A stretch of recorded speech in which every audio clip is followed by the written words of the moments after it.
Good morning, good morning, good morning. Good morning. If you know the Lord is good, come on, give him glory up in here. Yo, welcome to Good News Today. Let's go.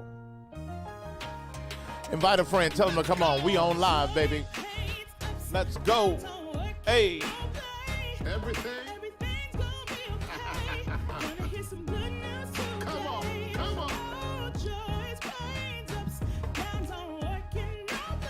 Yeah. Yo, put it in the comments. Tell somebody everything's gonna be okay. E.G. okay. E.G. okay. Y'all ain't see this coming. Tell somebody. Get ready to catch this. Let's go. Snatch your righteous mind, not your edges. Hey. God is the goal, and then there's the period. This thing is real. Woo-cha, we serious. Intentional, the original. God is in control. Do it for your soul. Gotta let the whole world know. Ayo, ayo. Yo, yo, yo. Everything's gonna be okay. Everything's gonna be okay. Gonna hear some good news today. Welcome to Good News Today. Yo, we up in here. Yo, put it in the comments. Everything's going to be okay. Tell somebody. Everything's going to be okay. Somebody needs to hear that this morning. Get in the comments. Tell somebody. Encourage somebody. Let them know everything's going to be okay. Everything's going to be okay.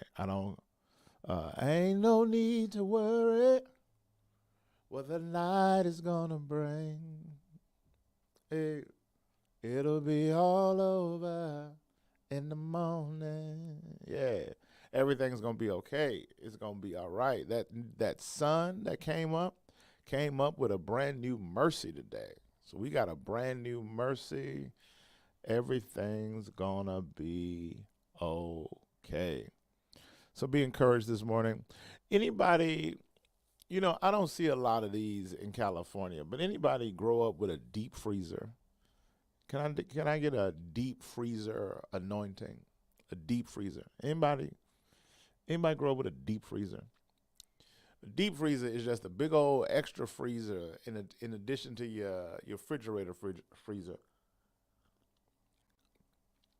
where leftover chicken and casseroles and soups are frozen and left to die there. It is the resting ground for leftovers. It is the resting ground for old meat that you want to pull back out and heat up. If you don't do it right, some of you maximize and you leverage the deep freezer.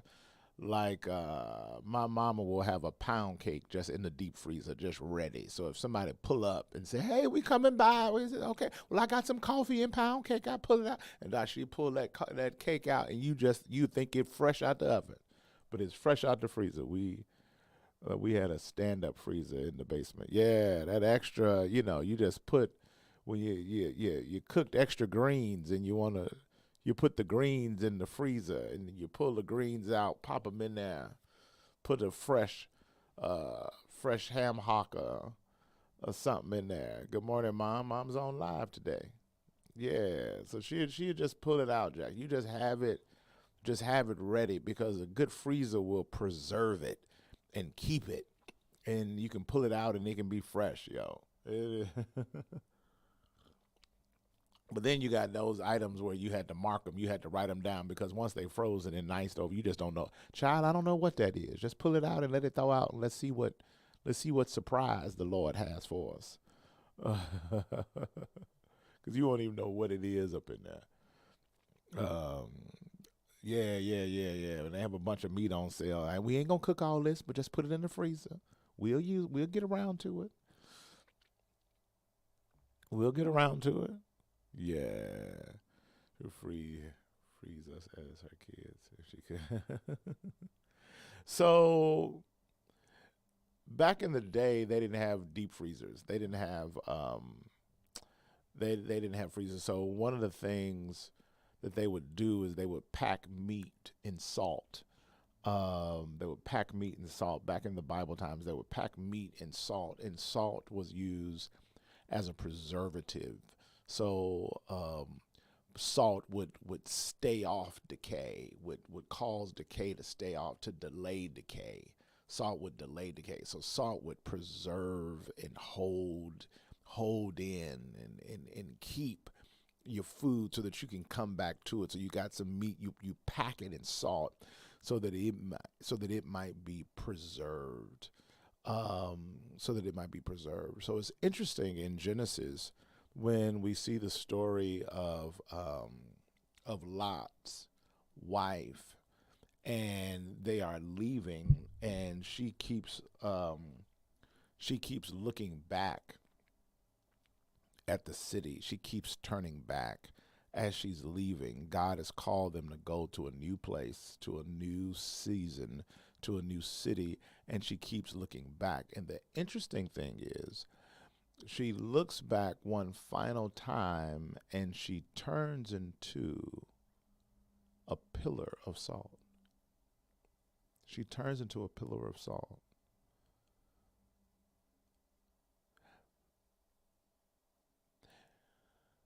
And I wonder if she turned into salt as a metaphor, as a symbol, and as a message to say, at the end of the day, she wanted to preserve where she once was. And she was not ready to receive where God was taking her and what he had for her now. And the danger therein, if God's taking you on a journey, as we've been going through Psalm 23, as God has been taking you on a journey and moving you forward to purpose, to his promise, to his plan, sometimes we are so looking longingly at our past and what God is moving us from, looking in a way that longs with a hope to try to preserve it. I want to preserve what once was. And God says, you cannot preserve what once was and receive fully what is and what I'm doing now. So it was her looking back that she turned into salt. Some of us are real salty because we are seeking to preserve what once was, when God is desiring to do a new thing in us, through us, for his glory. But we're too busy preserving what once was. And lest we judge her prematurely, her memories were there, the nostalgia, the relationships, the moments, the experiences. She had built and established a whole world there. She had built and established a whole world there. It's not that you shouldn't look back and long, but when God is doing a new thing, at some point, what he's saying is what inevitably has to happen is you gotta let go of not even all that happened and all that was. But to be honest, I think the hardest thing to let go when God is moving you forward and God is doing a new thing, one of the hardest things to let go is all the dreams and hopes you had in that place. All the dreams and hopes that you had imagined and all the things that you thought that God was going to do in that place. And to let it all literally die, to let it all go, because God is saying, I'm going to do a new thing. That's why your dreams have to always be filtered through his will, lest you get caught up and fall in love with a dream that was never his will, that was never anything he blessed. That was never anything he said. You thought you would be married and have kids, and I thought it would look like this, and I thought it would look like that. And then I think we were going to do this. And then God says, no, let's move on. And you're like, oh no, I fell in love with my dreams here. I fell in love with my dreams. And God is saying, yeah, but I love you too much to let you live according to your dreams. when I've called you to live according to my will. So your dreams have got to die so that you might live into my will and my purpose for your life.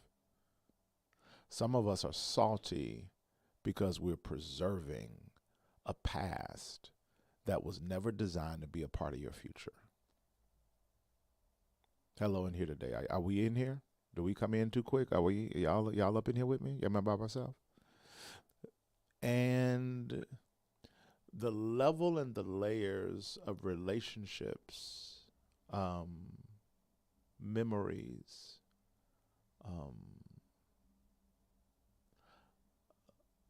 like there are times and seasons when he'll just pull you out of all of it and says, yeah, we're building a whole new normal.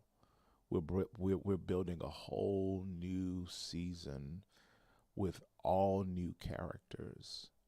So some of the main characters, some of your main relationships won't make it in the new season.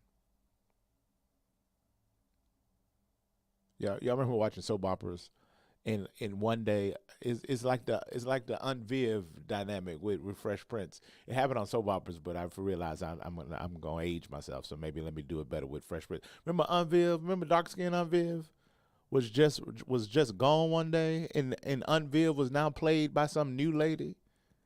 Like the old Unviv is gone. Where Unviv go? What happened to Unviv? Y'all just gonna put a new person in the spot and act like we ain't never seen Unviv before, the old Unviv. Like what? What? Y'all just gonna drop a new character? There are seasons when the old characters will just step off the stage. Can I tell you? You got to learn it. You got to learn it. There are characters that will not go into the next season. And it's hard. Watch this. And you got to stay out of your feelings. Don't get salty. Don't get softy. Don't get salty. And resist the temptation to pronounce judgment on them for them no longer being the character in the future. So usually there's an action or an inaction or some dynamic that causes it, and then you want to pronounce judgment. But sometimes it's just like, that was the only way that it was going to happen, and God needed it to happen. So yeah, it had to get weird and awkward because that was the only way you would have let it go, because you love hard and you love loyal. And if they wouldn't have acted crazy, you would have never walked away.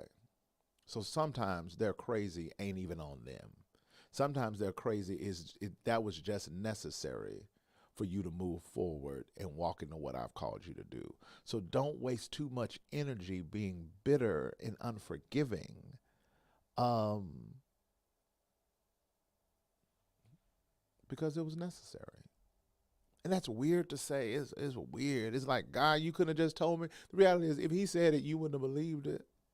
If he said, all right, it's time for you to pack up all of this and move. Lot's wife, it's time to pack up everything and move and walk away.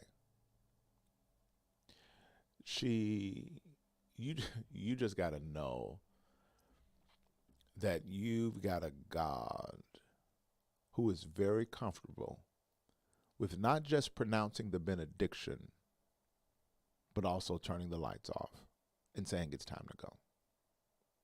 Like, that's not awkward for him at all. That's not hard for him at all. You've got a God that is very comfortable and very confident in saying, now unto him that is able, may the Lord watch between me and thee while we're absent one from another. He pronounces the benediction. And what's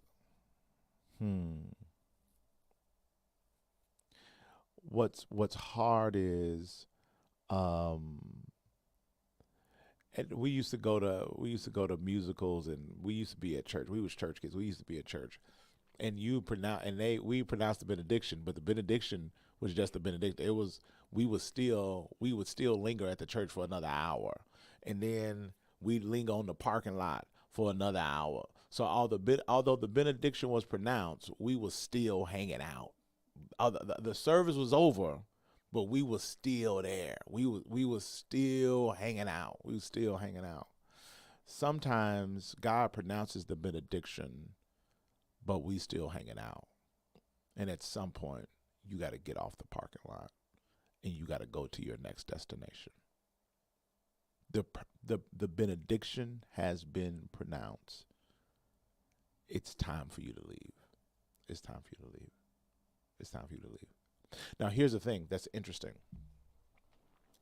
A lot of times, can I just go here? Because walking away from the relationships and the dynamics, a lot of times what you will discover is a lot of these folks that you're trying to hold on to and preserve relationship with and preserve, oh, no. And you feel like God is pulling them away. And, a lot of times you will discover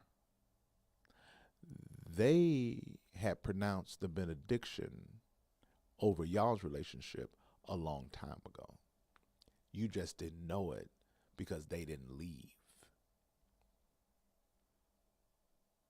Yeah, they had pronounced the benediction. They wasn't that to you, no way.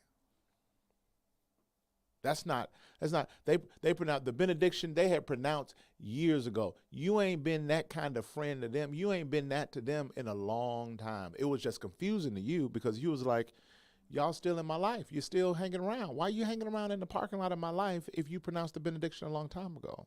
So then you have to do what Deacon Harris would do. Deacon Harris, anybody, if any church kids out there, you know this. You know you've been at the church. You know Deacon Harris is the one that after a while, it's his job to lock up the church and to lock the parking lot gate. And after a while, he say, okay, enough of this. And he started turning off lights. Y'all ever been at church and they start turning lights off and they get the flashlight outside? All right, y'all got to go. Because Deacon Harris, because Sister Harris is at the house. And she like, now what time you coming home, honey? You ain't ate yet. So at some point, he started turning lights off and moving people off the parking lot. And folks get a little attitude. But he's like, well, the benediction was pronounced a long time ago. This service been over. But you're going to get mad at me because I'm telling you to leave a service that's already been over. I guess what I'm trying to say is there are people in your life that have pronounced the benediction a long time ago, but you were confused because they was hanging out on your lot and hanging out around you. So what you have to inevitably do is pull your Deacon Harris anointing out and just start cutting off lights and lock the gate. And they will get irritated with you because because when you set boundaries that they in places where they benefited from being in your space and you set boundaries, now they get attitude, but the reality is the service been over. I don't know if that was too much. Was that too much? I don't know if y'all got lost in that. I don't know if y'all rocking with me. So what you got to do is the benediction has been pronounced and you just got to start turning off lights. You got to start moving on. And when you start moving on and bringing a close to it, folks will get an attitude with you. And you like, but the benediction was pronounced a long time. You ain't been rocking with me like that. No way. You ain't been, but when I set a boundary in a place where you benefited. All right. Okay. All right. Are we in here? So Lot's wife was called and said, come on. The benediction has been pronounced. It's time for you to leave. But she could not leave because she was trying to preserve what was. She was trying to preserve what was. Friends, let me tell you something. You got to let it go. And for me, in my own journey, I think what I've had to let go is the dreams that I imagined and the hopes that I had anticipated and the things that I had curated that I thought was next. And God says, no, we crashing all of that. All of that's gone. All of it's done. All of it's done. And we're starting over. And it's like, and then I missed that, or I missed this, or the hope of that, or the memory of that, or that. And he says, no, that's all done. Watch this. It's all done. It's not all wasted. It's not all wasted. He doesn't waste pain. He doesn't waste suffering. He's going to use it all for his glory. So he says, I'm going to use all of that. But you don't get to control none of that. Can I say that again? He says, no, I'm going to use all of that. But you won't get to control none of that because you didn't follow me so that you can control. You follow me, God says, so that I might control because you trust me more than you trust yourself. And if you don't yet, you should. You should trust me. You got to learn to trust me. You got to learn to trust me. Yeah, it's done. Hallelujah. Thank you for repeating that to me, Ms. Karen, because that just got anointed. When you said that, oh my God, it's done, but it's not wasted. That's a word for somebody today. There it is. It just stumbled upon me. Y'all, some of you need to hear the Lord say, it's done, but it's not wasted. I don't waste pain. I don't waste suffering. I didn't take you all through that for it not to have any implications on where you're headed. You learn through that season more than you can even imagine. You are so much smarter, and you have learned and you've experienced so much more. You got lessons that you've learned that's tucked away in your spirit and in your gut that you ain't even had time to process and reveal yet. What you learned about people, what you learned about yourself, what you learned about your own heart, what you learned about your own proclivities, you learned so much through that. We just ain't even had time to sit down and unpack it all. And we're going to be unpacking that in the next season. So that's why I pack the learning away so that when we get in the new season, what you think you're going to be unpacking in this new place? All the learning from the old place. So you didn't leave empty-handed. You left packed with lessons, with revelation, with understanding about yourself, about God, about people, about how you need to show up, about how you didn't show up. And we got that packed. And when we get in this new season, we're going to unpack all of that because the lessons from the past season will be the decor of this season. The lessons from the last season is what's going to frame up and shape this season. It's done, but it ain't wasted. We packing all of that. We packing all the, yeah, the marriage is over, but it wasn't wasted. The relationship is over. Oh no, but it wasn't wasted. Yeah, that bank account got closed and shut down, but no, it wasn't wasted. The foreclosure went through and all that stuff and all that, and then you ain't got the house no more. But hey, but it wasn't wasted. I know them folks ain't around no more, and they ain't here, and they gone, but they gone, but it wasn't wasted. Yeah, we gonna unpack the revelation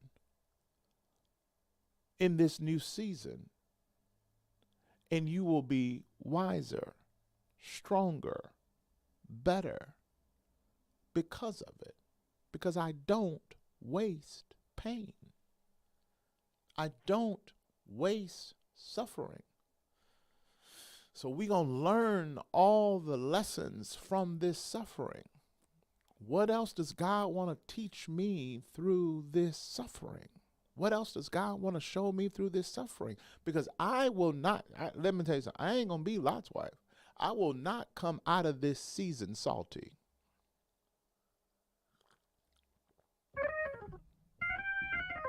Come on now. I said, I will not come out of this season salty. I ain't going to be salty. I'm going to be blessed. I'm going to be blessed. I'm going to be favored. I'm going to have peace. I'm not about to go through all of this and still end up salty. God delivered you out of Sodom, Lot's wife, and your story ends salty. My story will not end salty. I will not come out of this. My story will not end with me being salty. I will not end salty. I will not end salty. You got to keep going. You got to keep going. You got to make up in your mind. I am not my story. I will not end salty. I will not end salty. Somebody need to put that in the comments. I will not end salty. I will not be Lot's wife. I will not be so tied to preserving what once was that I miss what God is. I will not miss. Because folks so trying to preserve what once was, I will not miss who God is. Because God is the joy and the strength of my life. He moves all pain, misery, and strife. Promise to keep me, never to leave me, never ever falling short of his word. Come on, God is. I will not miss who God is, focused on what was.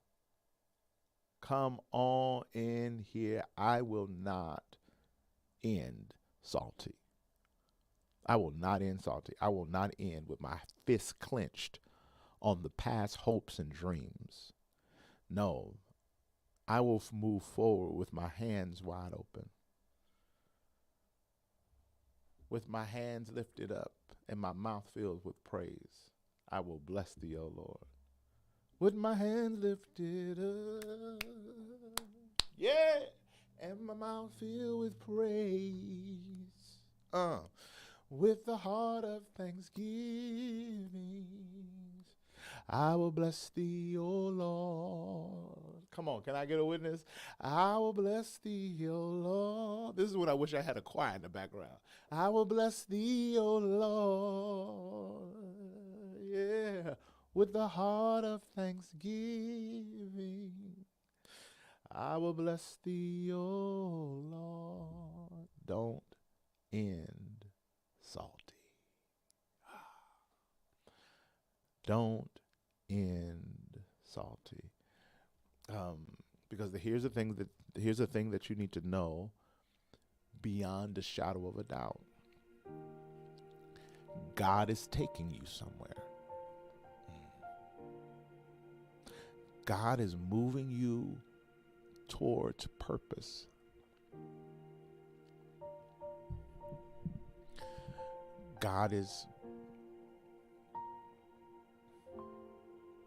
He's got a plan on the other side of this. Like we talked about yesterday, you just in the middle, you can't see it yet.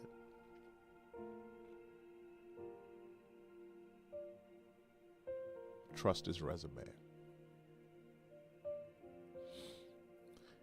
He's always been faithful.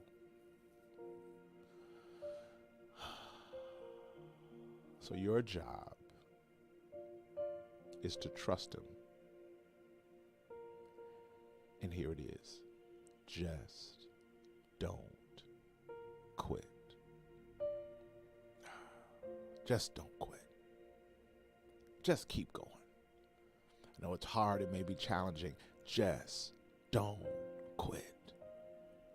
Folks are gone that you thought would be in every season, and they ain't in this season at all. Just don't quit. Money acting funny, and you wish you had a honey. Just don't quit. Just keep going. Mom, I know it's hard. You're looking, single mom, navigating with the kids, doing it by yourself. Hey, just don't quit. Pastor, I was talking to a pastor the other day. He says, man, I thought about quitting. I don't know if I can hang on. I'm telling you, Pastor, just don't quit. To that marriage that seems like it just gets harder and harder. Don't quit. To that student that's working, trying to figure it out. Just don't quit. And for those that have in a season where you feel like the benediction has been pronounced, and it's a season that is coming to an end, know that what's the end on one side is the beginning on the other side. Don't quit. Get to the new beginning. Don't quit. Walk in the new beginning. Because we will not end salty. Woo. God bless y'all. Y'all have a good weekend. I'll see y'all next week.